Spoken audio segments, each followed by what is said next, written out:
కర్మణి ఏవతే అధికారః మా ఫలేషు కదాచన మా కర్మ ఫలహేతుర్భూః మాతే సంగోస్త్వ కర్మణి.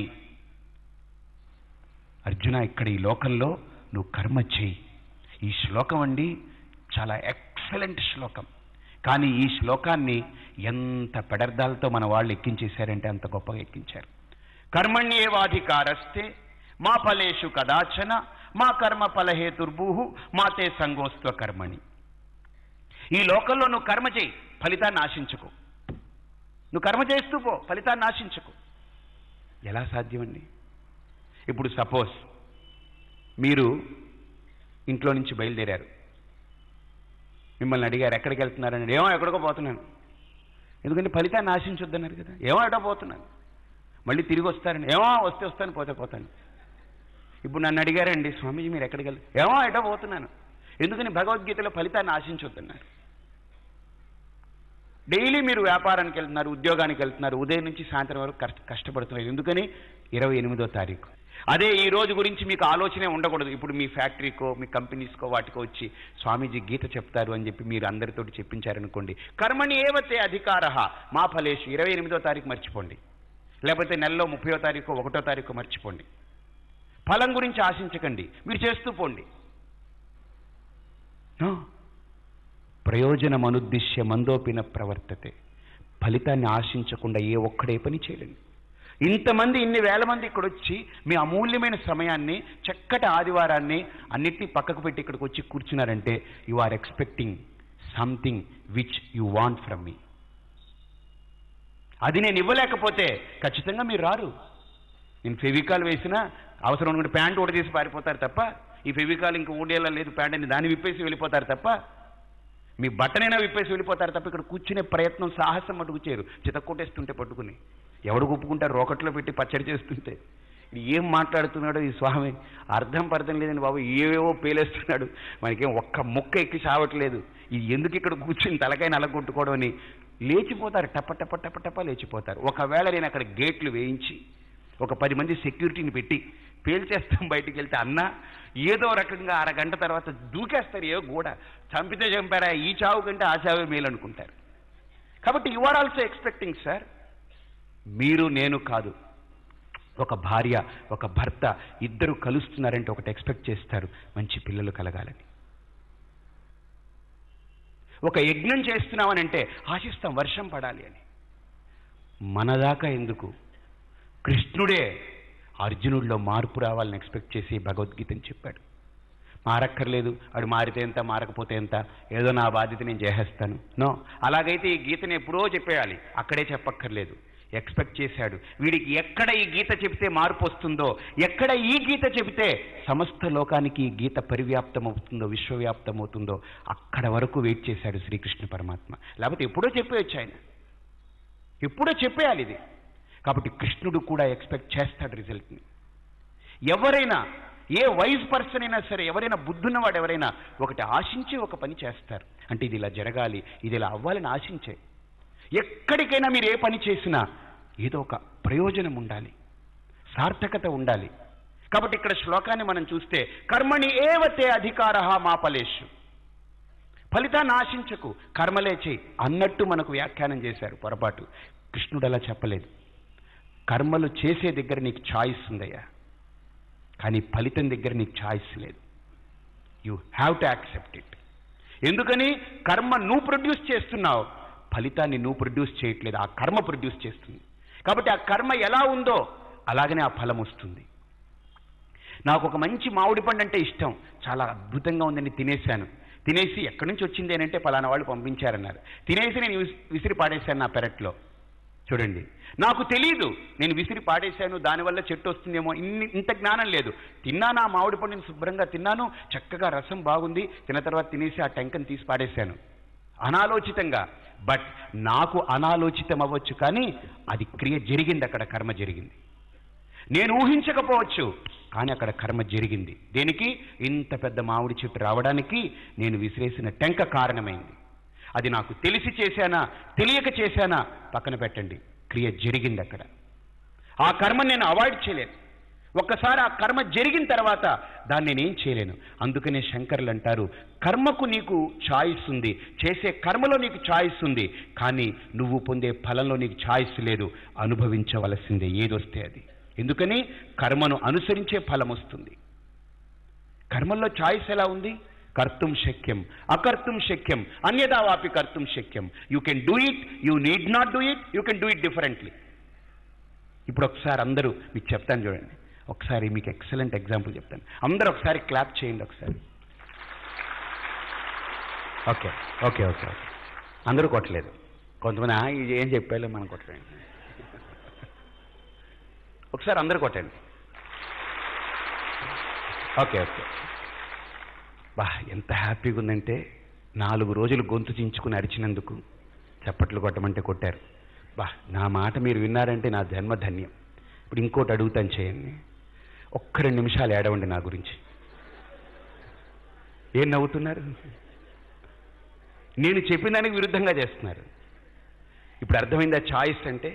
You can do it, you need not do it, you can do it differently. ఇప్పుడు మిమ్మల్ని ఏడవమంటే ఏడవలేదు, నవ్వుతున్నారు కదా. ఇలానే అడిగి అడిగి మీరు ఏడవలేదనుకోండి, నాకు ఏడుపు వచ్చేస్తుంది. చప్పట్లు కొట్టమంటే కొట్టారు కదండి, ఏడవమంటే నవ్వుతున్నారు ఏంటండి, ఏడవండి అని నేను ఏడవలసి వస్తుంది ఆ తర్వాత. కాబట్టి కర్మలో మీకు ఛాయిస్ ఉంది సుమా, మీరు ఎలా చేసినా పర్లేదు.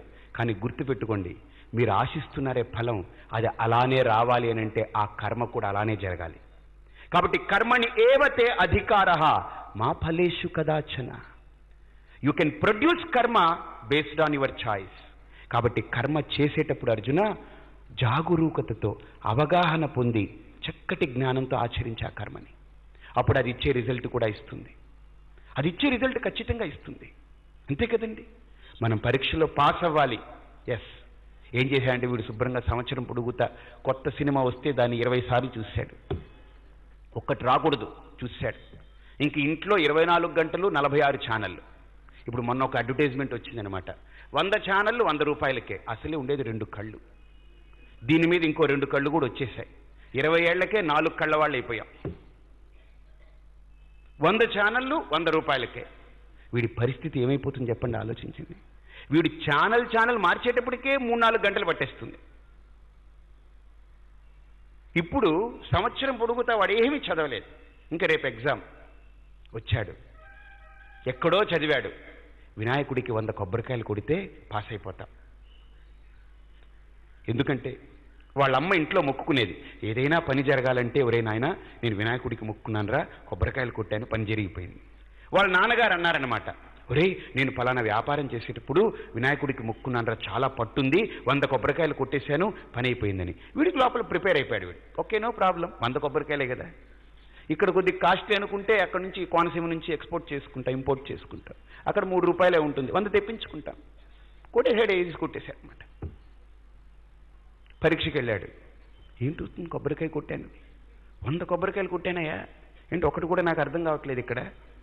సరే కింద మీద పడ్డాడు, వాడికి ఒక్క ముక్క రాయలేదు, మడతెట్టాడు, శుద్ధం సుమతి వైట్ పేపర్ అలా చెప్పాడు, చిన్న మరక కూడా పడకుండా.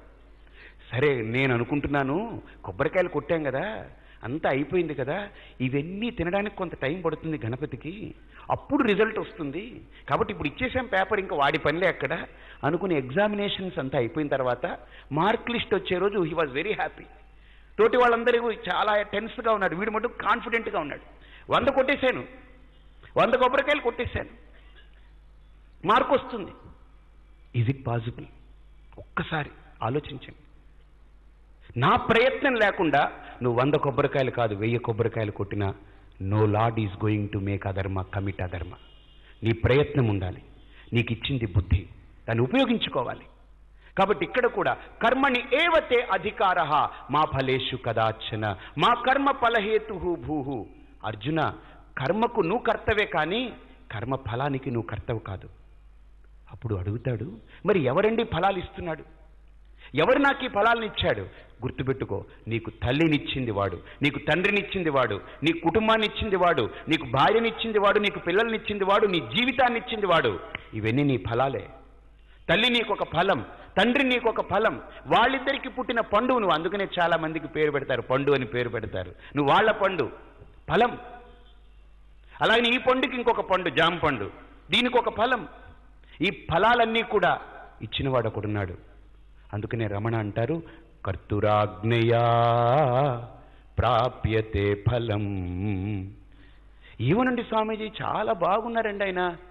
ఉన్నట్టుగా ఉండి ఏదో ఒక చిన్న గడ్డిలా లేచిందండి, ఒక చిన్న కాయలాగా. చాలా ఇబ్బంది పడిపోతున్నారండి. ఎవడో డాక్టర్ గారి దగ్గరికి తీసుకెళ్ళామండి. కొద్ది కోసిండి బయాప్సీ చేసి పంపిస్తాను బాంబేకి, తర్వాత చెప్తామన్నారండి. మళ్ళీ పిలిచారండి. అయిపోయింది, 3rd స్టేజ్కి వెళ్ళిపోయింది, క్యాన్సర్ అండి అన్నారండి. సో బాగున్న వ్యక్తి అండి, సడన్గా కాయ ఎందుకు? చూడండి, సడన్గా ఏదీ రాదు, అది ప్రాసెస్ అవుతూ ఉంది. రావాల్సిన టైంలో బయటకు వచ్చింది. కాబట్టి ఫలాలన్నీ నాకు అంటిపెట్టున్నాయి, ఈ ఫలాలన్నీ ఉన్నాయి. కాబట్టి ఫలాలకి హేతువు నువ్వు కాదు. కాబట్టి ఆలోచించండి, కర్మ చేసేటప్పుడు మనం ఆలోచిస్తాం, ఇది చేద్దామా వద్దా అని. వన్స్ రిజల్ట్ వచ్చి వ్యాపారం మొదలు పెట్టేటప్పుడు ఈ వ్యాపారం చేస్తామా ఆ వ్యాపారం చేస్తామా ఆలోచించుకుంటాం, ఎంచుకుంటాం, ఒక వ్యాపారంలో దిగుతాం. కానీ లాభము నష్టము మనం నిర్ణయించేది కాదు, వచ్చిన తర్వాత దాన్ని అంగీకరించడమే. కాబట్టి కర్మల యందు నీకు అధికారం ఉంది. అధికారం అంటే యు హ్యావ్ చాయిస్, దాన్ని ఎక్సర్సైజ్ చేయి. కానీ ఫలాలు వస్తాయంతే, వచ్చి నీ మీద వాళ్తాయి. మరి అలాంటప్పుడు నన్ను ఎలా చేయమంటావు కృష్ణ ఈ కర్మలన్నీ? కాబట్టి అర్జున, ఒక్క రకంగా చేయాలి. ఈ లోకంలో కర్మకి గొప్పతనం ఉంది. అర్జున, ఏ కర్మనైతే నువ్వు చేస్తున్నావో ఆ కర్మని కేవలం ఫలితాల గురించే చేశావనుకో నిన్ను బంధిస్తుంది. అదే ఆ కర్మల్ని ఈశ్వరార్పణ బుద్ధితో చేశావనుకో నీకు విముక్తిని కల్పిస్తుంది. ఎలాగా అనంటే, ఒక తాడు తీసుకుని ఇలా చుడితే బంధింపబడుతుంది, దాన్ని ఇలా తీస్తే విడిపోతుంది.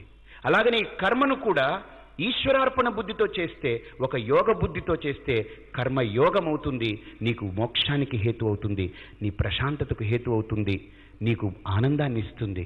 అదే కర్మని ఫలం గురించి చేశావనుకో బంధిస్తుంది. బంధనం అంటే ఏం కాదండి, ప్రెషర్ లోపల. ఇంకా అది అయ్యేంత వరకు ప్రెషర్, అది అయిపోయిన తర్వాత ఇంకో ప్రెషర్, అది అవ్వలేదని ఇంకా శాశ్వతమైన ప్రెషర్. కాబట్టి ఫలాన్ని కనుక నువ్వు దృష్టిలో పెట్టుకుని కర్మ చేశావా బంధిస్తుంది. అదే ఫలాన్ని కర్మని నా గురించి చేశావా నీకు అది నిన్ను విముక్తి చేస్తుంది. మరి ఎలా చేయాలి అది?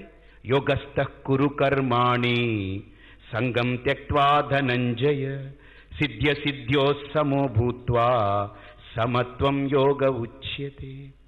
అర్జున,